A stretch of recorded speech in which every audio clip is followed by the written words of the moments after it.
वज़ीर-ए-आज़म शहबाज शरीफ ने 2 हफ्ते में नेशनल शिपिंग कॉरपोरेशन का बिजनेस प्लान मांग लिया। वज़ीर-ए-आज़म PNSC के बेड़े में इजाफे के लिए लीज पर बहरी जहाज लेने की हिदायत कर दी। वज़ीर-ए-आज़म की ज़ेर सदारत पाकिस्तान नेशनल शिपिंग कॉरपोरेशन के उमूर पर जायजा इजलास हुआ। वज़ीर-ए-आज़म को आगाह किया गया कि इदारे के पास मुख्तलिफ नौइयत के 10 बहरी जहाज हैं जो 7 लाख टन से जायद कार्गो ले जाने की सलाहियत रखते हैं। वज़ीर-ए-आज़म ने कहा कि PNSC के बेड़े में बहरी जहाज कम होने की वजह से समंदर के रास्ते तिजारत पर कौमी खजाने से सालाना $4 अरब का कीमती ज़र मुबादला खर्च करना पड़ रहा है। वज़ीर-ए-आज़म शहबाज शरीफ ने 2 हफ्ते में नेशनल शिपिंग कॉरपोरेशन का बिजनेस प्लान मांग लिया। वज़ीर-ए-आज़म PNSC के बेड़े में इजाफे के लिए लीज पर बहरी जहाज लेने की हिदायत कर दी। वज़ीर-ए-आज़म की ज़ेर सदारत पाकिस्तान नेशनल शिपिंग कॉरपोरेशन के उमूर पर जायजा इजलास हुआ।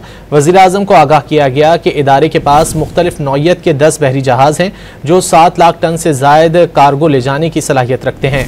वज़ीर-ए-आज़म ने कहा कि PNSC के बेड़े में बहरी जहाज कम होने की वजह से समंदर के रास्ते तिजारत पर कौमी खजाने से सालाना $4 अरब का कीमती ज़र मुबादला खर्च करना पड़ रहा है।